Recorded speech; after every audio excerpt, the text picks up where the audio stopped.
Hi Soul Space, Sheila Hill here. Ready to talk about our Monday Night Live topic tonight, which is soulmates versus twin flames.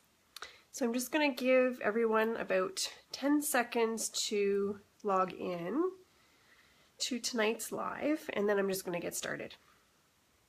So as you come on, please just say hello in the comments. I see that there's someone here, but if you want to make yourself known to me, you could just say hi in the comments. Hi, Steph. Long time no see. Okay, so tonight's topic, I'm going to just get right into it because if you're watching on the replay, this gets really boring if I'm not talking the whole time. So there's this really human, romanticized idea that when you meet a partner, that it's your soulmate. And I'm here to burst the bubble on that little story that you've been telling yourself. Because in actuality, from a spiritual perspective, our soulmates are anyone that is in our life that we had a prearranged contract with before we incarnated as human to, oh, excuse me, I'm sorry. My dog is now all over me. Hang on, stay tuned. Come on, out, quick. Thank you. Okay, it's a first for everything. I'm back. Hi, Sharon. So as I was saying, with soulmates, soulmates can be any gender. You can have lots and lots of soulmates in your lifetime because, again, these are any of the players in your life that you have a sort of pre-organized contract with. Yes, Wilson. That you agreed that you were going to help each other expand and grow in your consciousness. Because remember, your soul's purpose for being here, the reason that we are souls having this human experience is so that our soul can evolve. Hi, Anne. Nice to see you. So in that evolution process, there's experiences that as humans we deem as either good or bad, but at a soul level, they really are just neutral. They're just experiences. And we need other players and partners in our life in order to instigate those events or experiences to happen. And the people that have that power or that ability to trigger, initiate, instigate, or create with you are your soulmates. So your soulmate can be your partner through marriage or cohabitation or whatever. Could be your partner. Could be your siblings. Could be your friends, your colleagues at work. I've often said that the people that come together at my events, particularly things like my Wellness Wednesday meditation groups where there's bonding and sharing and growing that happens within the group, absolutely, most recently at my retreat, that those were all pre-arranged contracts that we unknowingly made with one another, that when these monumental shifts were going to happen in our lives, that we were going to be the playing actors in that play. Hi, Sarah. So, excuse me, a soulmate can really be anyone. And you can have many, many, many different soulmates in your life throughout your lifetime because we are always learning, growing, and experiencing. So everyone is a soulmate. Even the people that make you so angry and so frustrated, sometimes they're like your strongest soulmate because they're here to trigger you into learning patience and understanding and to let go of the things that don't serve you. So start looking at the people in your life a little bit differently, using the perspective of, you know what, you are not just a pain in my bum sometimes. You're actually my soulmate, and I love you for helping me to learn and grow. Everything is about you anyway. Every single day, every minute of everything you go through, it's all about you. Not in an egotistical way of selfishness, but every single thing you experience, the good, bad, and the ugly, is all about you. And it's all about you're either being triggered to move forward and grow, or you're learning compassion, patience, and understanding. You're moving your vibration into love. You're getting rid of what no longer serves you, or you're having an experience that contributes to your soul's evolution. So just remember that. Okay, so now I'm going to talk about twin flames because it's a little bit more, well, not more interesting. It's just a concept that people don't usually talk about. as much as our preconceived idea of what a soulmate is, and now I've corrected that. So a twin flame, what that is at your soul's inception, whenever your soul originally was created, your soul splits into two. Now this doesn't happen for everyone. I currently don't know how you would find that out, if it is for you or not you, but maybe someday I'll be able to do that. So I don't know. I'm not going to close that door. The soul actually divides into two twin flames, just like an egg divides into two babies when babies become twins. So what happens is one part of the soul, one part of the division of the twin flame creation comes down and is incarnated in earth, and the other half of the twin flame, its exact mirror, then stays up in the other dimensions and quite often participates as a guide or does their own work on their own levels of things that they can do in that space and waits for you to come back. So to have a twin flame relationship with someone that's like where you're both parts of your soul is incarnated at the same time is very, very, very rare. Because again, everyone is here on a purpose for their soul's best and highest evolution. So with the twin flame relationship, when eventually they do incarnate together at the same time, is when both pieces of that soul have both reached sort of their highest possible human potential of enlightenment. Now,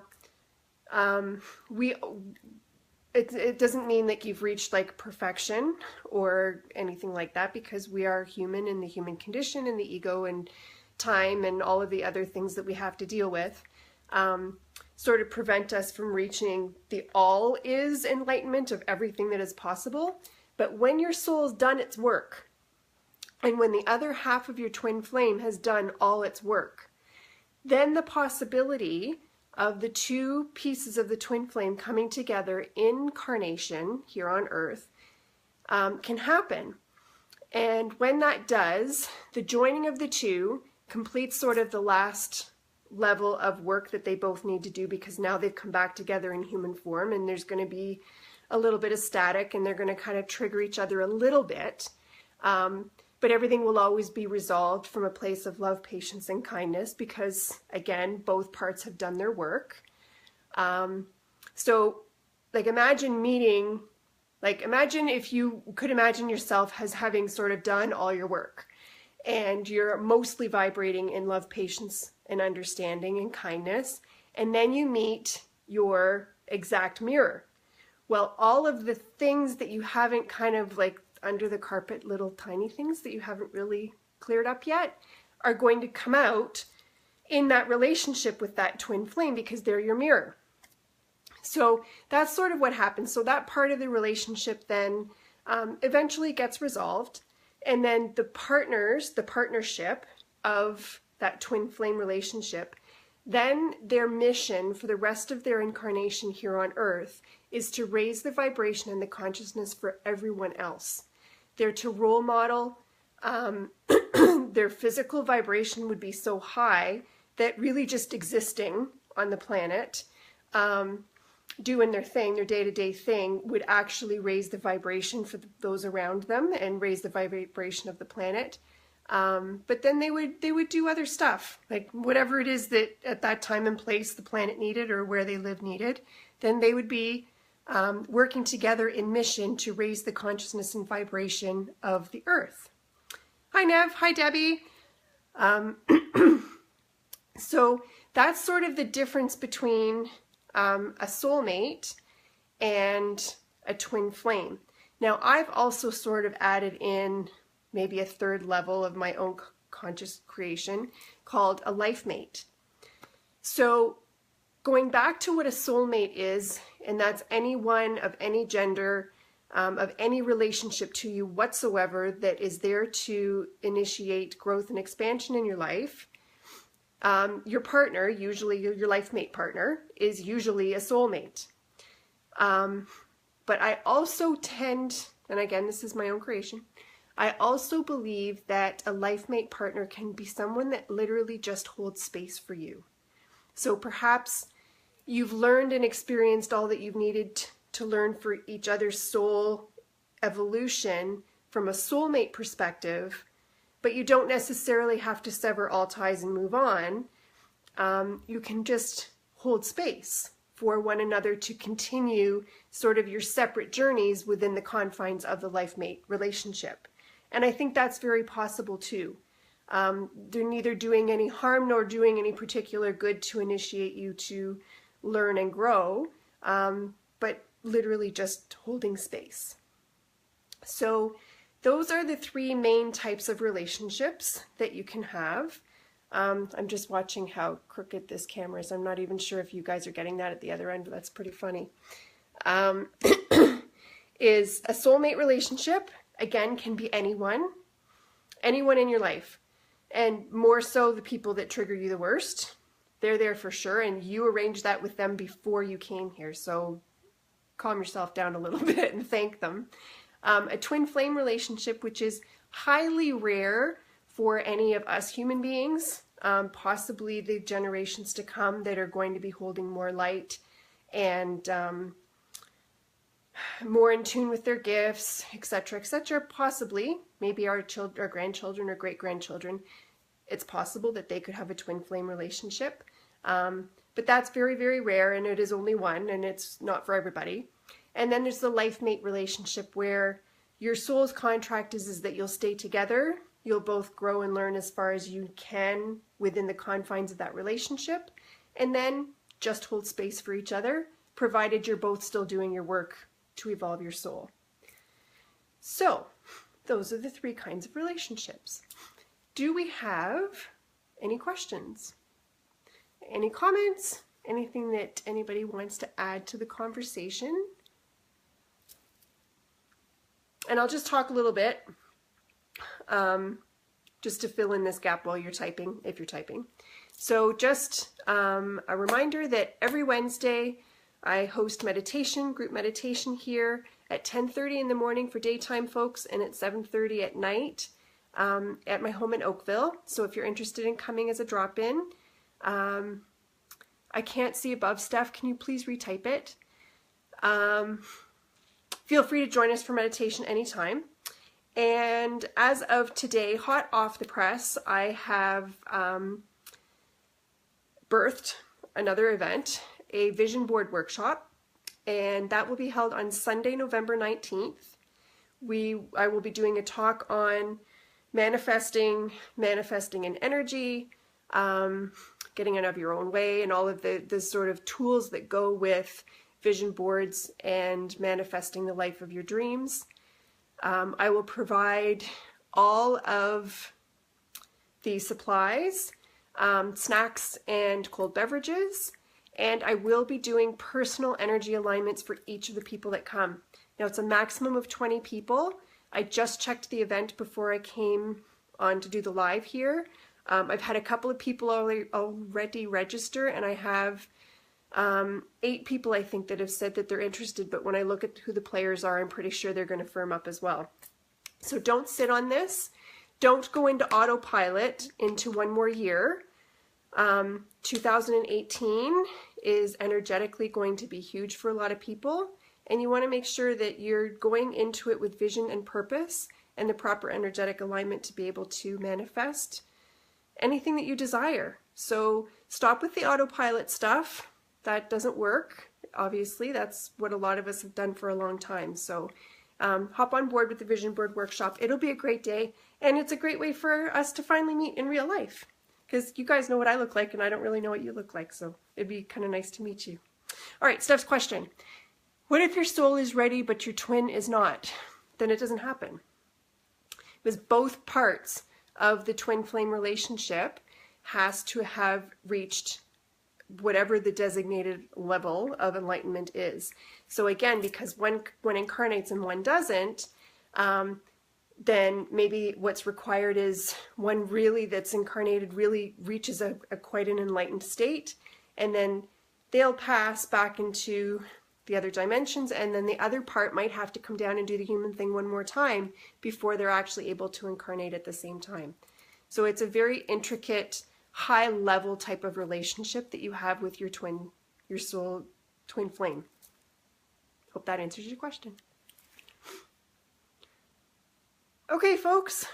I should put a picture on Soul Space so you can see what it is I do to set this up, because it's pretty funny. All right. That's it for tonight's talk. I am always looking for topics. So please, if there's anything going on that you come across or that you'd like to know something more about, please message me. You're most welcome. And consider meditation group, consider the vision board workshop if something like that speaks to you. And if you've never done one before, then maybe really consider it even more. I think that's all I have for tonight. Thank you all for being here. Thank you for helping me build this amazing community. I'll have a big cosmic report coming out tomorrow because there's a lot of stuff happening throughout this week. And so make sure you read that. Still doing numerology reports if anybody wants one. It will include 2017, November of this year, December of this year, and all of next year, 2018, plus your personalized affirmations. Now, the personalized affirmations are huge. They go with what your life path number is, and every single one that I have done a numerology report for that I know of the person on a little bit more of an intimate basis, I'm like, wow, bang on, that's exactly what this person needs to be reaffirming for themselves. So yeah, I'm still doing that if anyone's interested. It's in the thread. You just email me $11.11. Okay, I think that's it. I think I've dumped my brain for now, and it's time for me to go and chill before we rinse, repeat, get up and do this again tomorrow. Thank you, everyone. Have a great night. Love to you all. Bye.